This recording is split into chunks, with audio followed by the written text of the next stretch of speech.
Hello, hello, everyone, and welcome back to the Evolve and Elevate podcast. My name is Erica Bishop, and I'm so excited to be here with you all. We took a little hiatus for a little while, but we are back now for season 2, and we're so excited to be here with you all today. So, we welcome you again to Evolve and Elevate with Erica, and today we're going to be diving into how to navigate work life balance and move from burnout to bliss.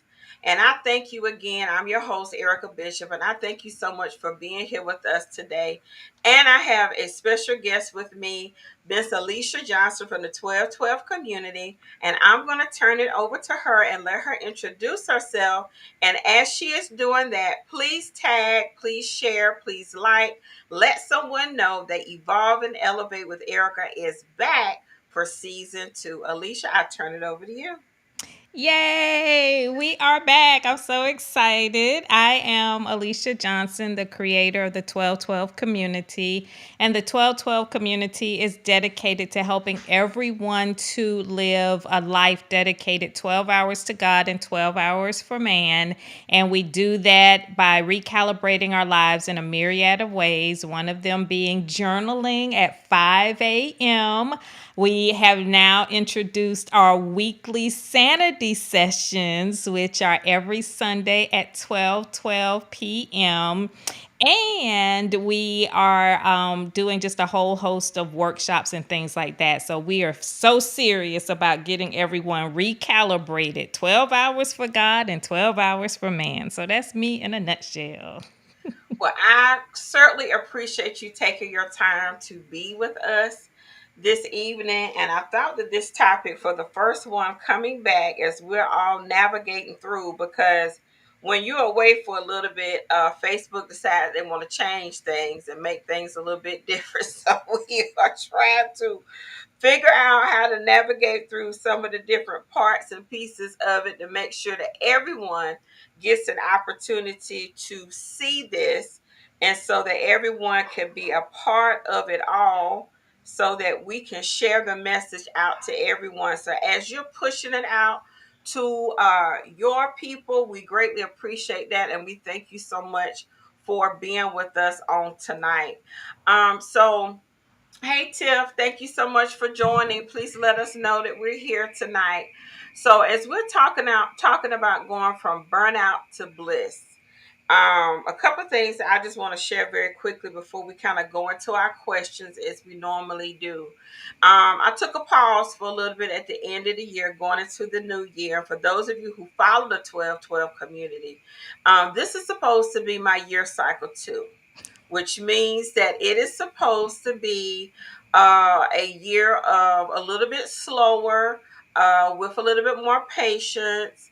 And what I have learned out of this experience is, one, if this is supposed to be a slow year, I hate to see it when God really turns it up, because it has not felt slow at all. That's number one.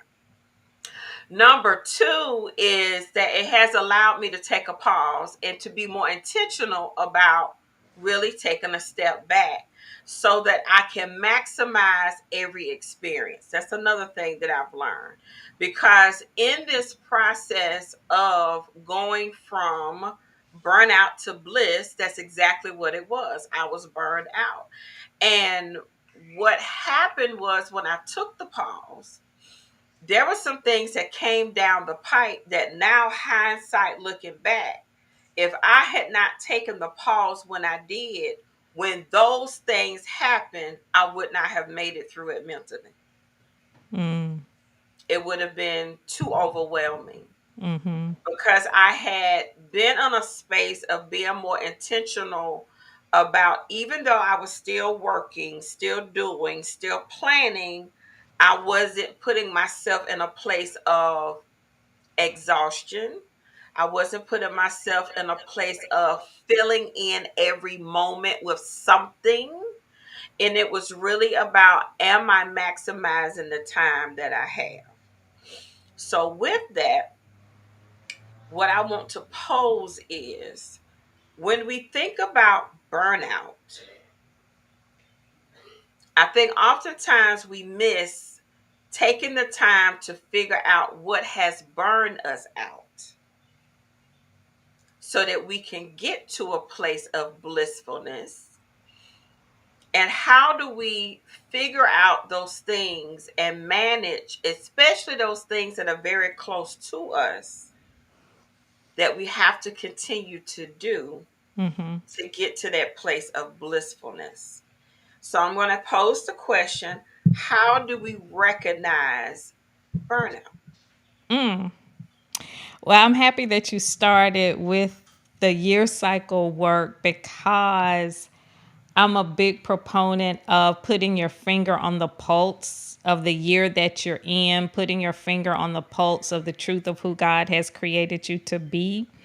And when you look at the year cycle too, and you understand it, it reads the 2 year is a slow journey of connection, partnership, relationship, patience, attention to detail, cooperation, sensitivity, and gradual progress. So in the year cycle two, there's a whole lot to do, but the progression of it is slower. Like you're doing a whole lot, but you're not able to bulldoze your way through it. And so that's the most, I think, for people, that's probably the most frustrating part of the year cycle too, is that it presents to you the things that need to be done, but you have to accomplish it decently and in order. So the year cycle two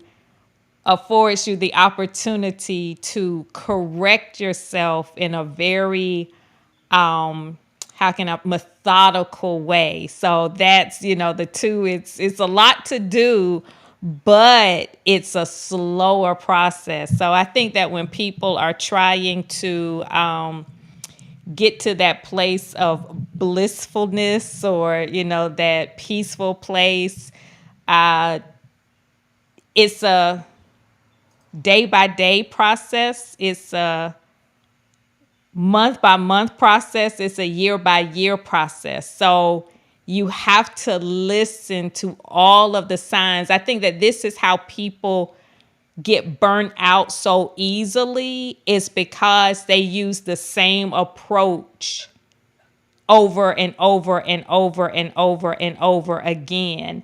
And that's what the year cycles afford you, the opportunity to change your approach.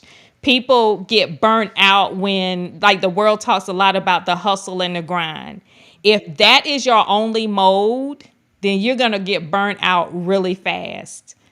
There's a year for new beginnings. There's a year for slower pace. There's a year for expression. So heaven has encoded the entire process with what we need. And so in order to get into alignment with that blissfulness, you have to. It's not even an option. You must align with the year cycle that you're in. When I think about years past not knowing my year cycle, and when I was first introduced to it through the community, I sat and I put a chart together of my year cycle and the Ooh. events that happened within the cycle according to what the cycle was supposed to have been and what I did. Okay, way off, way off. And I noticed that when this year had come about, when this cycle had come about, um, the thing for me was I wanted to make sure I maximized it because I know what's coming up next. And I didn't want to miss any of what it is that I needed to do to prepare for what's to come.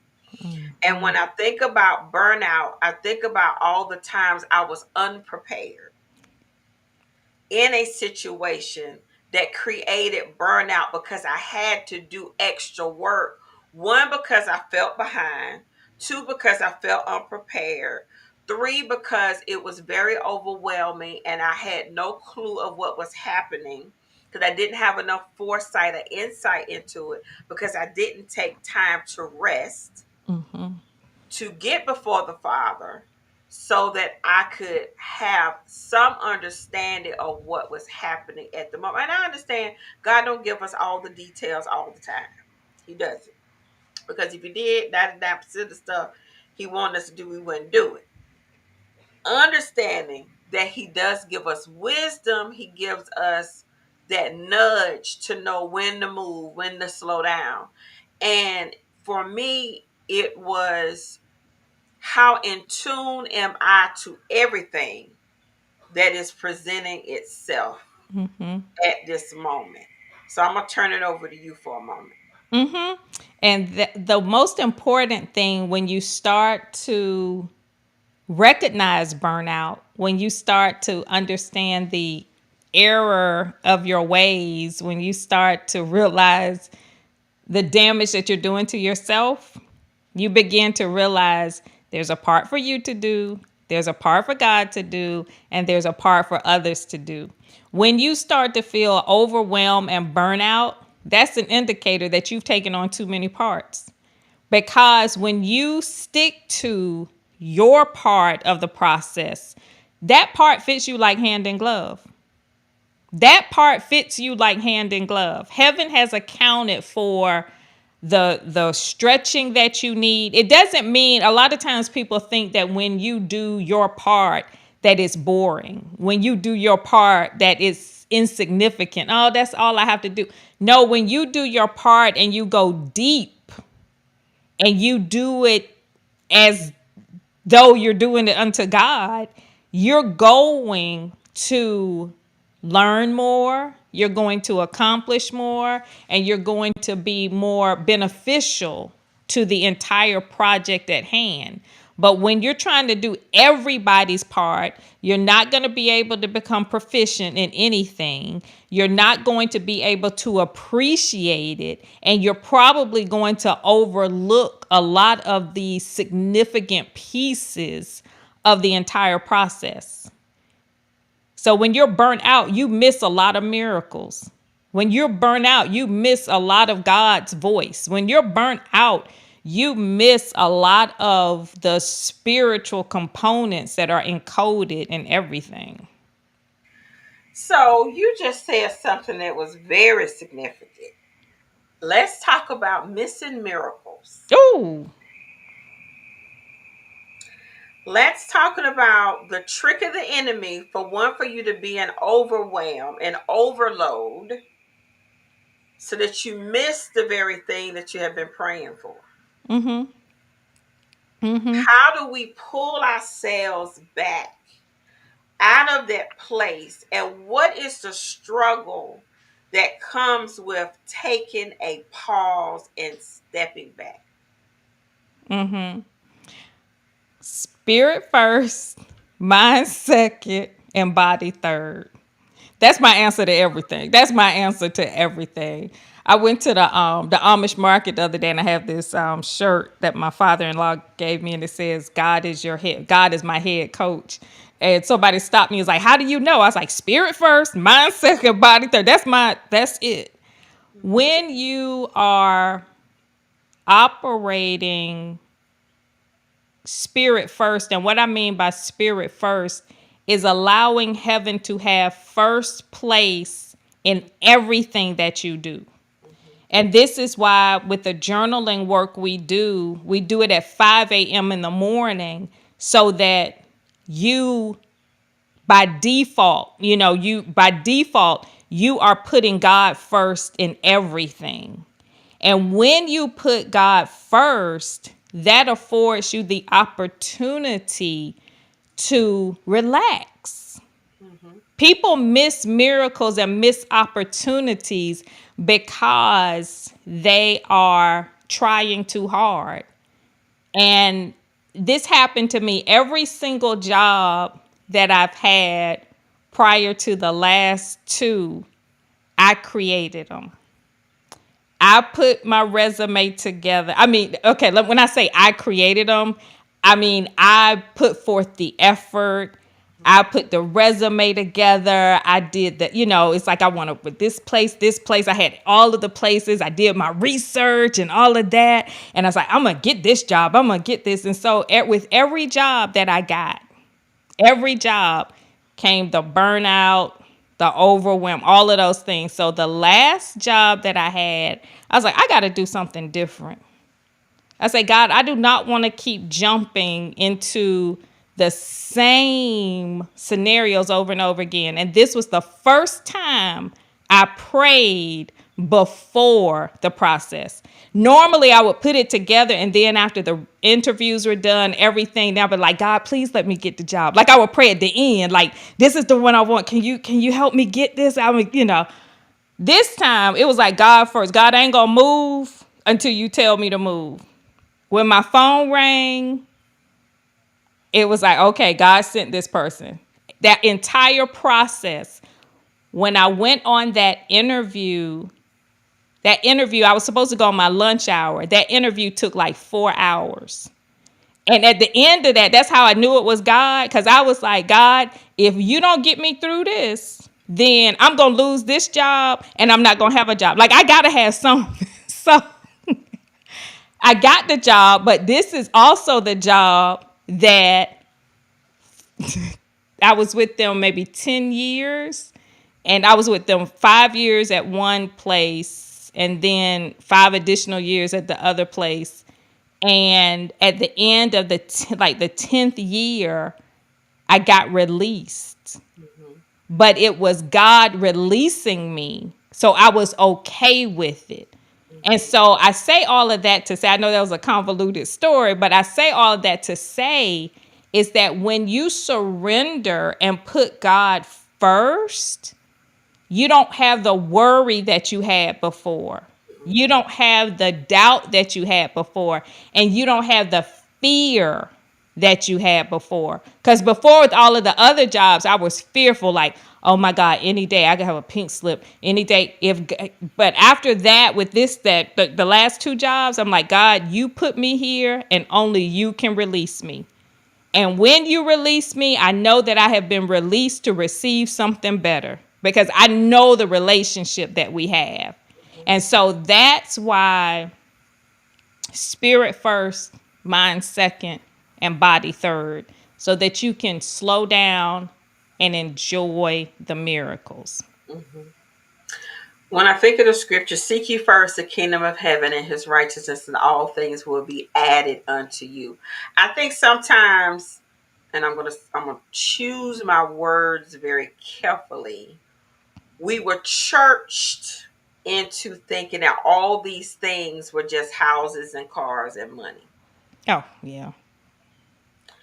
And all these things is your wisdom, it's your connections, it's your ideas, it's your creativity, it's everything that's needed to open you up to the blessings that you're supposed to have. Amen. And I think sometimes when we don't see it come in a certain way, we dismiss it and think it's not anything that's being added to us. Mm-hmm. And we have to really take the time to think about what is truly value added in my life from the kingdom and Honey, from heaven versus honey, honey, honey. things of the world.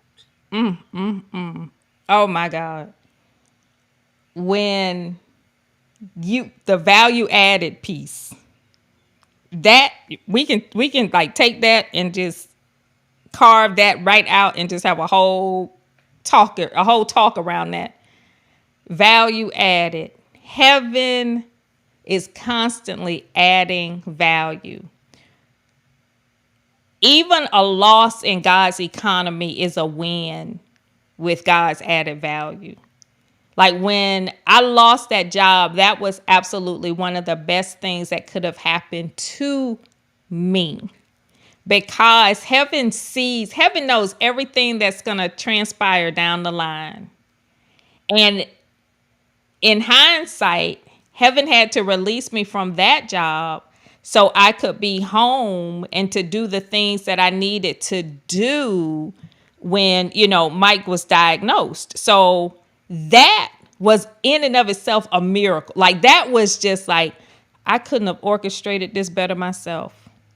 And I think that, like Pasha says it sometimes, we fight for our limitations. Ooh. Fighting for our limitations. Any other time, I would have been like, this is how powerful God is. I got fired so quick that even the people that wanted to help couldn't help. Like people were coming to me after the fact, like, if I had known, I would have offered you a position. If I had known this never, and see, God was like, that's exactly why. Because they would diminish the value. You think it's good. I mean, it's a beautiful thing that someone wants to help you, in your trying times. But you have to be present enough to not replace God's great with good. Mm. Ooh, say it And one you're more not time. gonna, and you won't be able to understand that if you're always on survival mode. If you're always on survival mode, all you're gonna think about is, I got to have a continuation of this paycheck. I've got to have a continuation of my benefits. I got to have a continuation of this. But that added value, honey. Okay, well, Lisa, you just hit me. You hit me. It just that quick. Phew. So you would say we replace God's great with good? With good, girl. Honey, I just want God's great, God's excellence, God. And that's the thing. Heaven disguises it so. I remember, I think about this quote from Mother Teresa. And when she talks about like the poor people, she did a lot of work in Calcutta with the, poor children.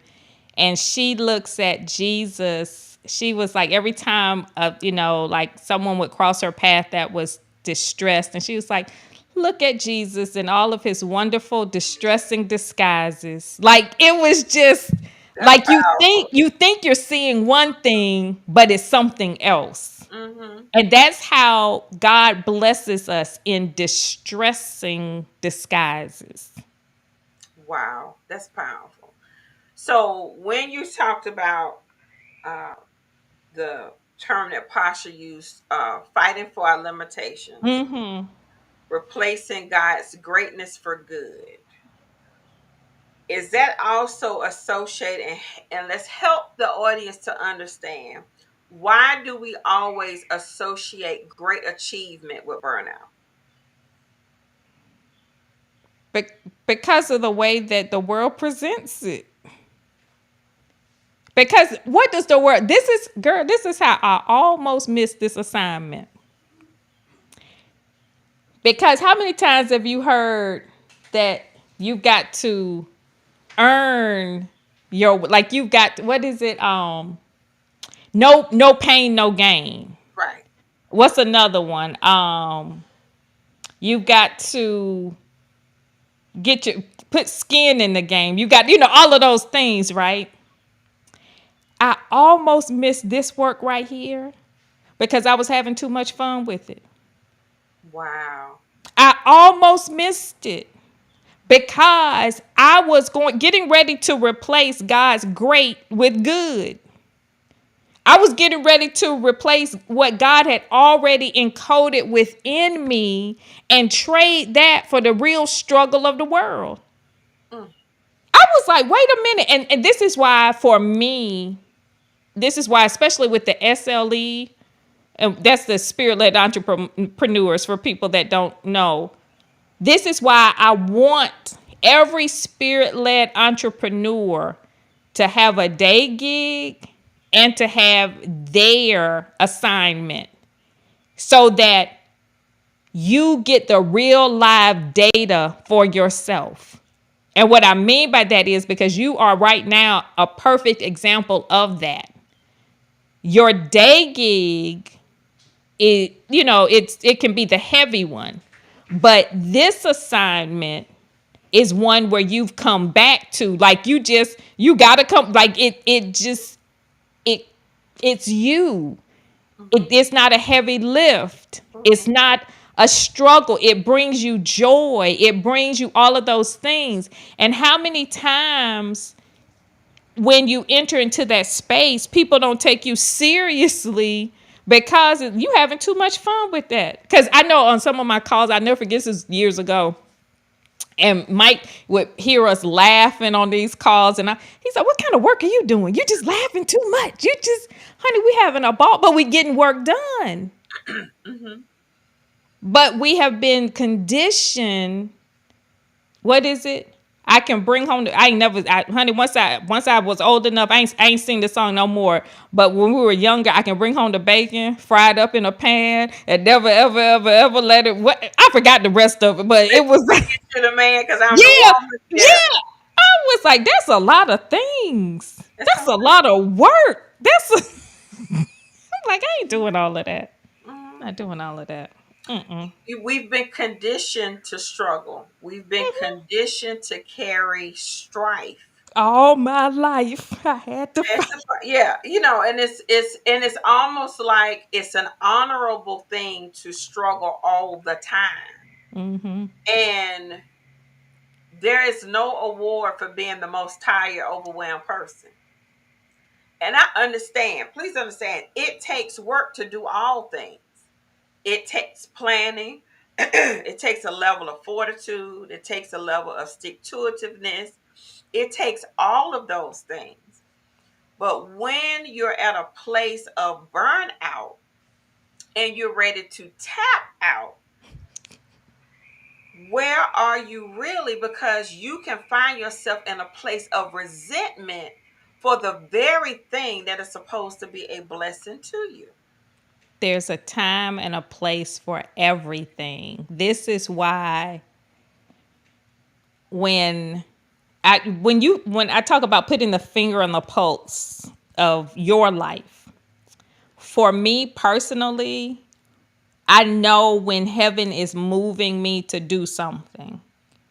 I can do more in a concentrated 45 minutes than I can do in 45 days Hmm. when it's the right time.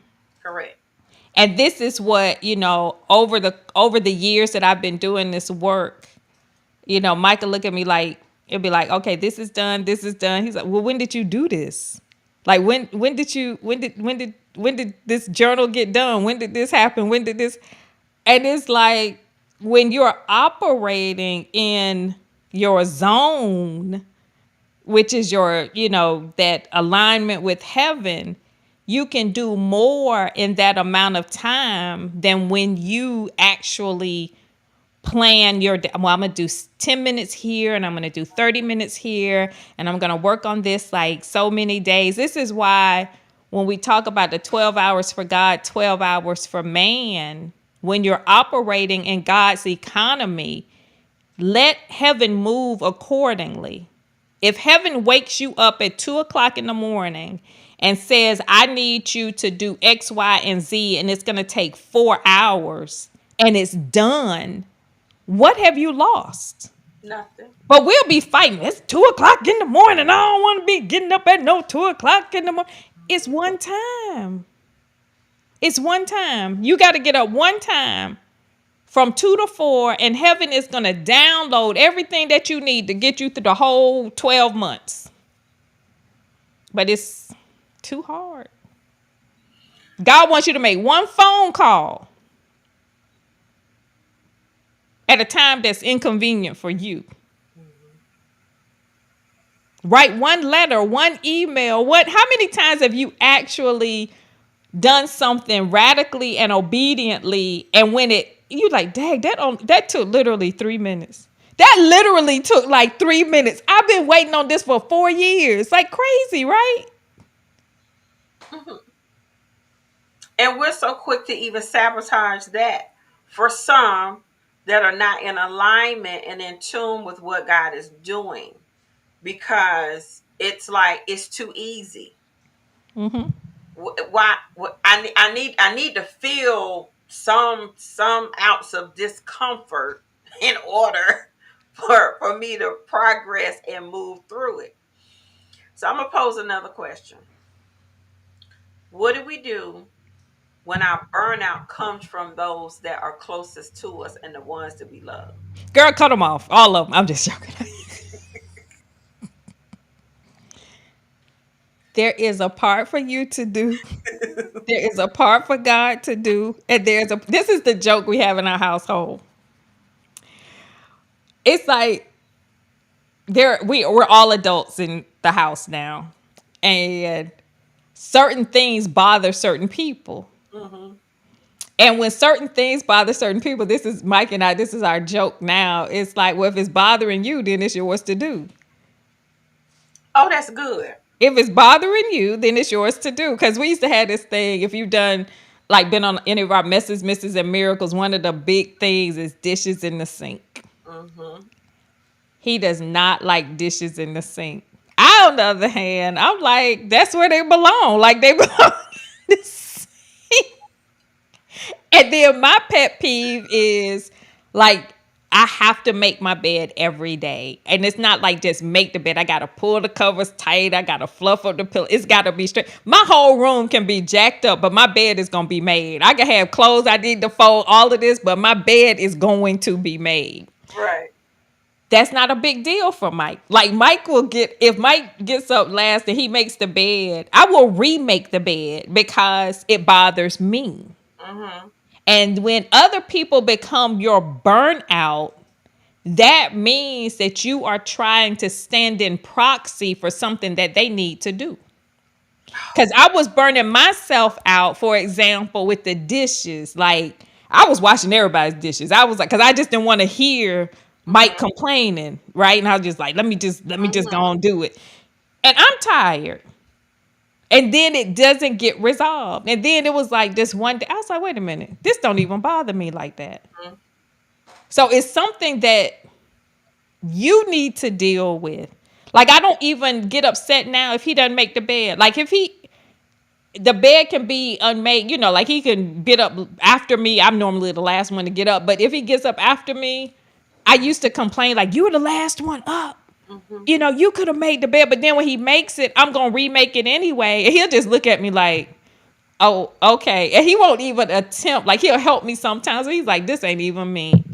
So it's little things like that. When you find that other people are your source of burnout, then you've got to check yourself and see if you are trying to stand in proxy and do things that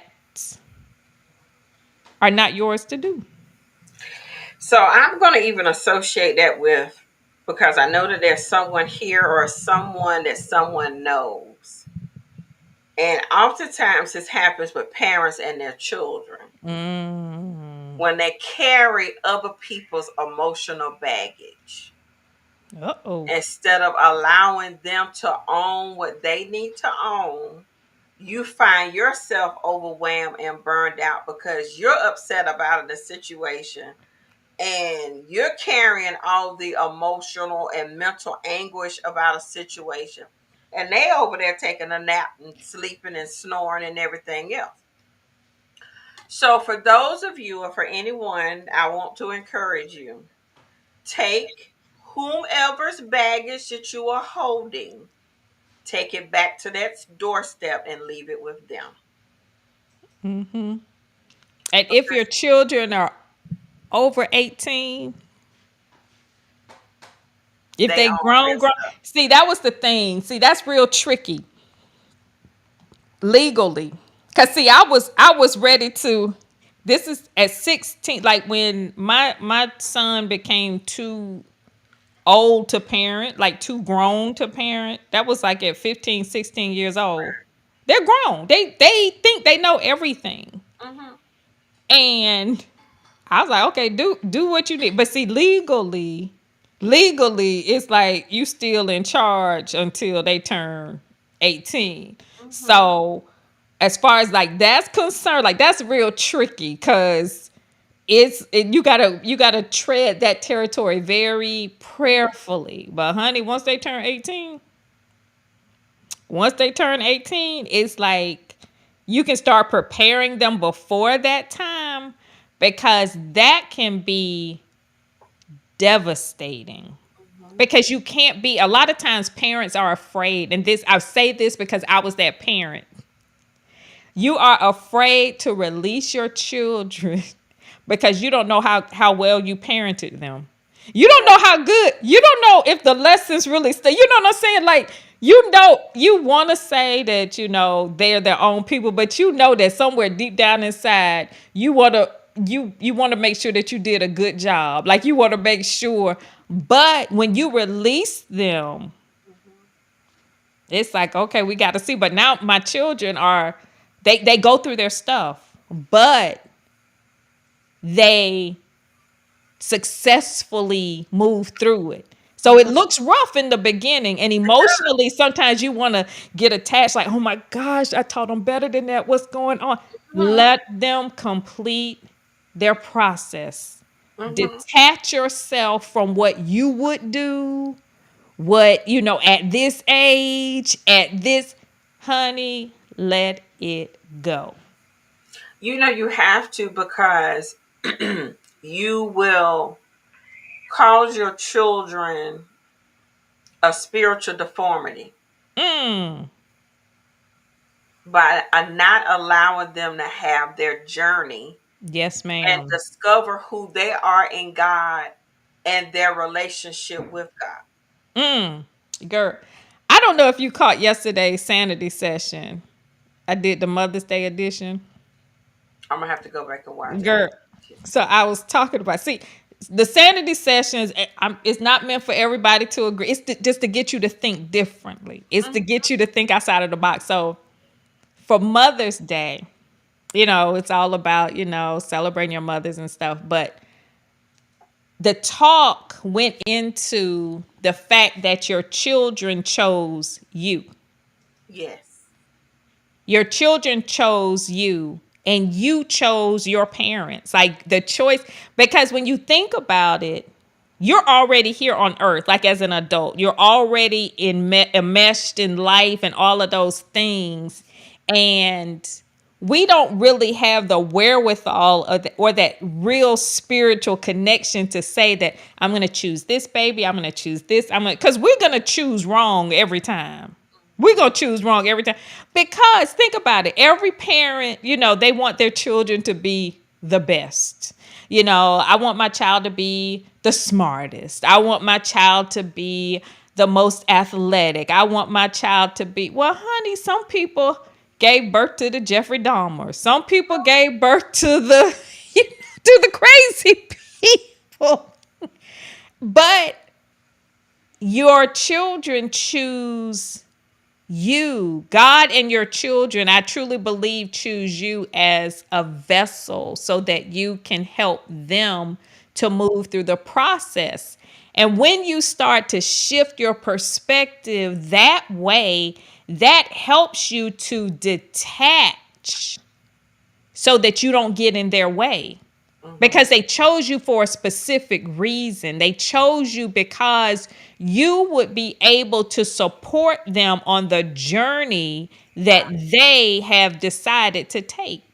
Oh my goodness. Oh. Honey, so you got to, and this is when you start to think about it that way, you got to give your children room to be who they have come to earth to be. Mhm. You do. And don't let them forget who they are Mhm. by assigning our expectations. That part.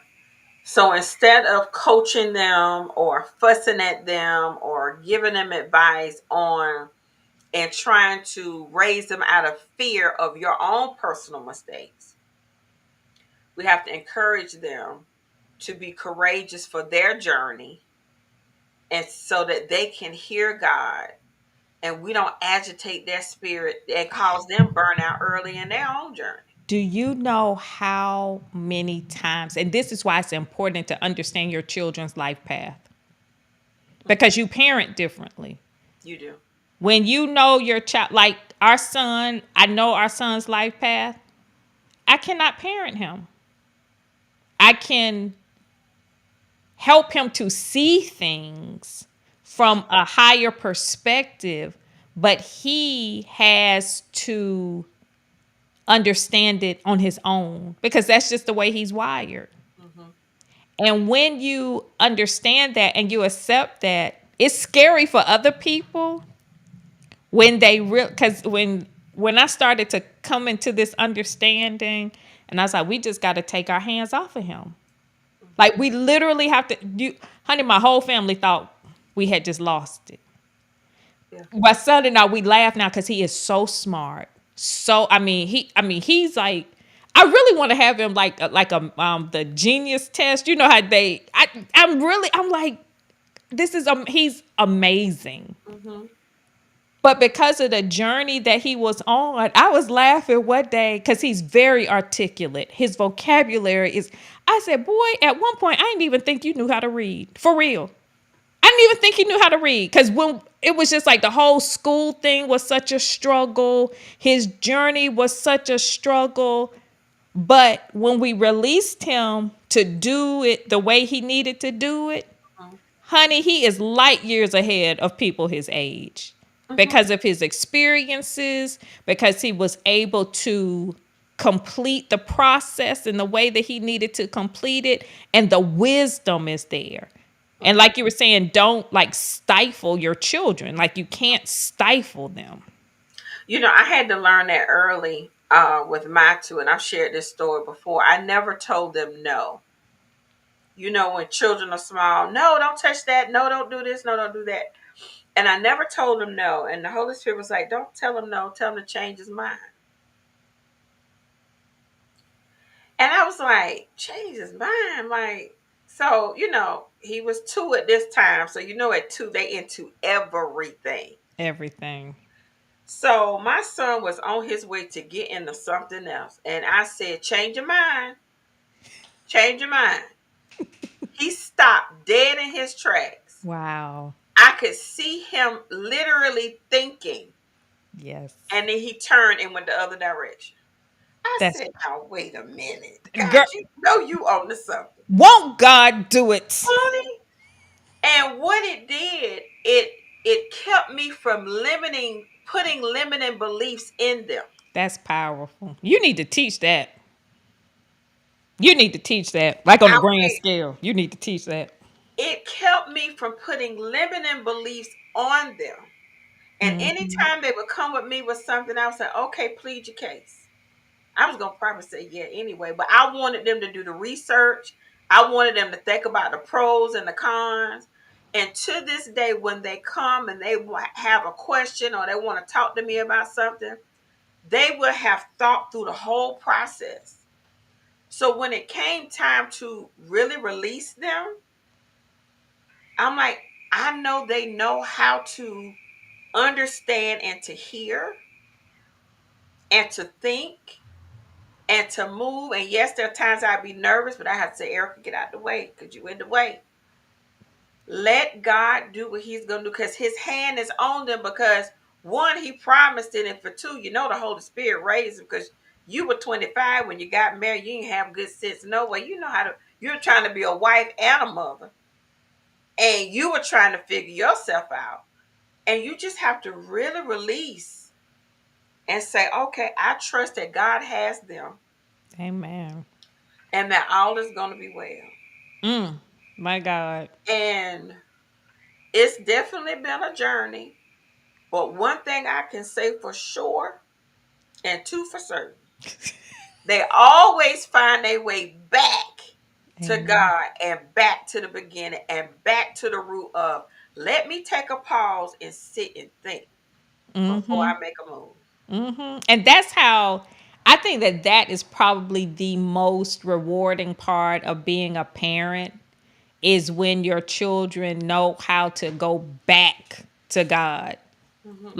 Like when our son does things, it's like he'll do his thing and everything. He said, "But ma, God was all up in that." I'm like, yes, you see it. Like you still got to go through it, but when you can go back and you can connect the dots, Mhm. and you see that you were not alone, you see how God surrounded you with angels, that's how you help your children to build their faith. By Mhm. not breaking all of their falls. Like, I never forget when God was dealing with me, God was like, allow this to happen now because you would rather I break your children instead of the world breaking them. Because see, after 18, they belong to the word. God's like, let it happen now. Mhm. Because I'm gonna do it in love. Mhm. That's when I surrendered. I was like, my God. And I had to remember that because when the Lord break you, Mm, He, as ugly as it may feel, He still honey. extends grace and mercy. God gonna break you and heal you. That's the beautiful part of it. Like, God will break you and heal you all at the same time. And you can't even be mad. Like, by the time you realize you were broken, the healing has already begun. Like, You on the other side. other side of, like, wait a minute. Literally. I literally in the physical had a breakdown. By the time I realized what had happened, I'm already healing and helping other people to heal. And I'm sitting there like I'm like, what is happening here? Like, what is happening here? I am literally sitting in a psych ward, like broken, like beyond belief. And God is still healing me by way of helping me to heal others. And see, heaven prepares you for the breakdown. Heaven prepares you. I'll never forget, God had me like a couple years prior to that event to memorize all of the year cycles, all of the life paths. When I was in the site, I was in there for like a week, right? So I was in there and I was giving everybody, because I knew how to calculate it, I knew what they were, and I'm literally giving everybody their life path. And this is how crazy it was. People thought I was on staff. People thought I was a counselor there. And God was like, your work, when God breaks you, your work does not stop. No, it doesn't. It doesn't stop. A lot of times people think that when you have your pity parties, when you throw your tantrum. See, that stuff works in the world. See, the world will give you a timeout. The world will be like, oh, just leave her alone. She's acting a certain way. God is relentless. Mhm. God is going to get everything out of Mhm. you that needs to be Mhm. expressed. And this is how we need to raise our children. We don't take it any easier on them than God does with us. Mhm. Oh, I remember my little burnout moment. Um,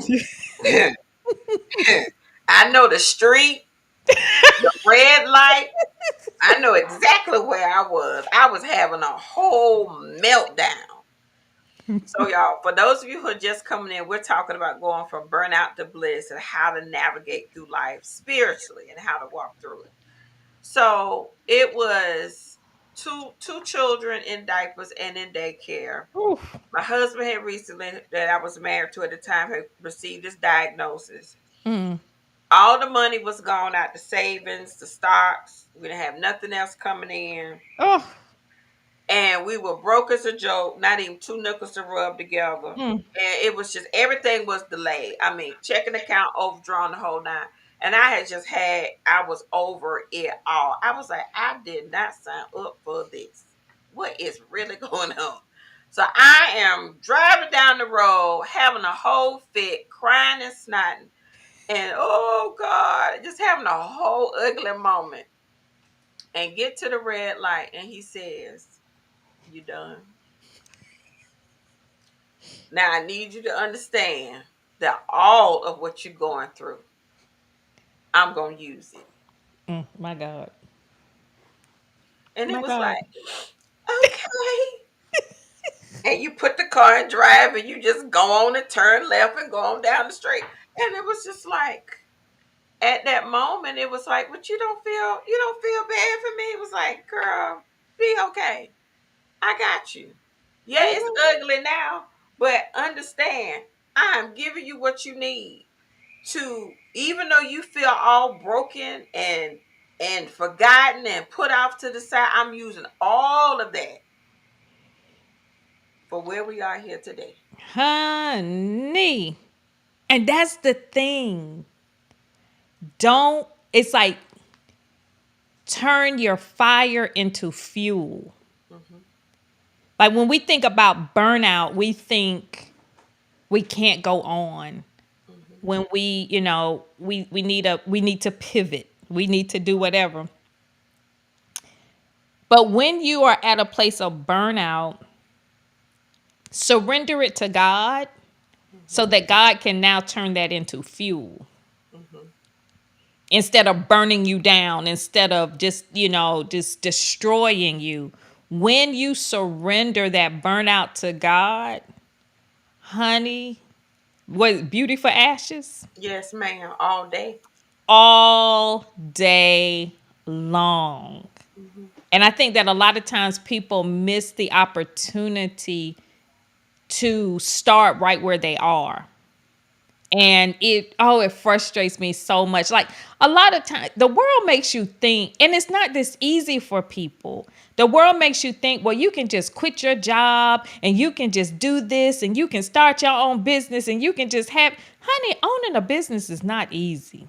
No, And it's actually more difficult because now all of the responsibility is on you. Okay. all of it. All of it, not some of it, all of it. People want to boss out and have this. If you have employees, if you have people working for you, you now become their lifeline. Hmm. You have to do things for them that you probably would normally do for yourself. Hmm. It's like, well, shoot, I can eat some beans and franks for a minute. Hmm. That's not their journey. Mm-mm. And the reason I bring that up is that I don't want people to wait to be happy. Like don't wait. Like wherever you are right now, tonight, right now, if you're in a place where you say things like I'm sure I've said it, Erica has said I didn't sign up for this. Like this is not all that there is of life. I know this can't be it. This can't be if you're at that point and you're saying that, now is the time that you start to surrender spirit first, mind second, and body third. There's certain things that you need to start to do immediately. Start waking up early, giving God the best part of your day. Start to journal. Hmm. Tap into your emotional intelligence. Like Erica, like all of the things that people save to later to do, those are the things you need to make top priority. And this is why when God gave me 12 hours for God, 12 hours for man, that saved my life. Hmm. We're burnt out because we are rendering to Caesar more than is due to Caesar. Hmm. That's good. We will do, oh, and the world knows this Hmm. because the world knows that when it starts to encroach on your God time, what does it look like? Oh, we'll pay you double time. Mm. We'll pay you time and a half. We'll buy you dinner. They dangle all of these carrots because they know that they're wrong. But if they can get you to agree to it, that's all they need is agreement and they can keep doing it. But you have got to be the one to say 12 hours for God, 12 hours for man until you are able to surrender the entire day to God. Hmm. The whole day belongs, everything belongs to God. But Hmm. until you are able to spiritually, mentally, and physically make that adjustment, just start with 12 hours for God and 12 hours for man. Hmm. I don't do a thing in the world after 6:00 p.m. unless I absolutely it has to be an absolute emergency. Hmm. Because after that, that's God's time. And it's so powerful because when I finally rested in it, My work day became so much more efficient. Girl, I don't crack open. that part. Look, the oh my God. I When can you sit and put a presentation together, put a report yes, together, like boom, boom. Because at the end, when that, I'm out. and the revelations come. Like the other day, I had to work on this like spreadsheet. Like I was supposed to do it. Like the request came in like just before I was getting ready to log out. There was a part of me that said, you know, you can stay and do this. And nope, I will not. I'm gonna honor my time. I'm gonna do. I said, God, you just gonna have to give me the creativity. You're gonna have to do. And so I sent an email and I said, can I get this to you tomorrow? And she said, yes. And she said, do you think I can have it by noon? And God said, say yes. I said, okay. Honey, the spread, it was crazy. I was like, oh my God. I was trying to pull all of the data together. I was trying to, Mhm. and then God was like, click here. And I clicked on this screen, and this screen literally had everything that I needed. I just needed to like export it and format it. I got this thing to this woman at like 11:45. And Mhm. when she responded back like an hour later, she was like, perfect. Thank you. Mhm. I said, oh my God. Had I robbed God of the time in the evening and infringed on God's time, I would have been up to like midnight trying to figure that thing out. Mhm. It literally took me like maybe an hour, a couple hours to get it done. Now, let's tie it back together. Mm-hmm. Because you operated in that space, you relieved yourself from being burned out Yep. and working extra in a space where you would have been frustrated, upset, it wouldn't have come together as quick and fast. And then you're tired the next day and it begins to snowball. Yep. Mm-hmm. When we give God his appropriate time, it relieves us of the burnout and we can truly walk into a place of blissfulness because we get to enjoy what really belongs to us from him and get the revelation when we need it. My God. My God. Because he adds everything to us. See, when we seek God first, we talked about the scripture earlier. He adds all those things. He gives the tools, he gives the resources, he gives the time. He brings it to you and puts it on a silver platter. But Mm. oftentimes we sit and we self sabotage because it wasn't hard. We didn't struggle with it, or we felt like we didn't put in enough work. But he said, these things I freely give. And Sabrina, you gotta, I don't know when you jumped on the call, but see, you gotta go back what about halfway through this when we Mhm. talk about the family piece. We talk about that. We might have a solution for you right there. So So, real listen to quick, that. Sabrina, go back about halfway through. But this is the thing: stop owning stuff that belongs to your family members that you're carrying. Take their baggage back to their house and put it back on their porch. Return to sender. Send it back. Because this is what happens. We carry stuff that we shouldn't be carrying. And we're burning out in a place that we shouldn't be. Mm-hmm. Mm-hmm. And then we can't enjoy our life. We can't enjoy the things of God. And then what we talked about earlier, we missing our miracles because we carrying somebody else's stuff. Mm-hmm. Mm-hmm. My God. And And God you wants us to have a life of blissfulness. Go ahead. and you're supposed to, God has given each and every one of us our lives to enjoy in the way that we need to enjoy them. And when you allow overwhelm and burnout to rob you of your memories, to rob you, that's why I'm so, and God will redeem the time. Now Yes, that's a talk we need to do, the redemption of time. When you start to get into alignment, I promise you, God will redeem the time and you won't miss anything. God will work it all out. But you have to be cognizant of what you are missing. Most people don't realize what they're missing until well beyond the point of no return. Like you at the end. of the game, and it's like, I wish I had spent more time here. I wish I had done. Now, if tonight we're really big on paying attention to everything that crosses your path. If this session has crossed your path tonight, then that is an indicator that you need to deal with your burnout, your overwhelm, your dysfunction, all of those things. Not tomorrow, not next week, but now. Now, Yes. now. I don't know. This is fun, Erica. We back. We're back, y'all. So, just a quick recap, you all. We were talking about going from burnout to bliss, and I hope that this really blessed you all. We have hit our time limit. We're at our hour mark, and as always, it's a very, very insightful conversation, and so much more to come. I am so glad that we're back for season 2. And thank you, Alicia, for being here with us tonight. You all, please go back and watch the replay.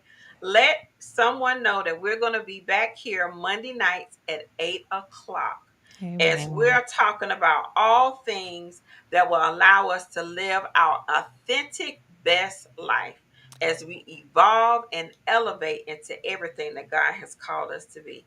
I love you all so much. Thank you so much for joining, and we will see you next week. Take care.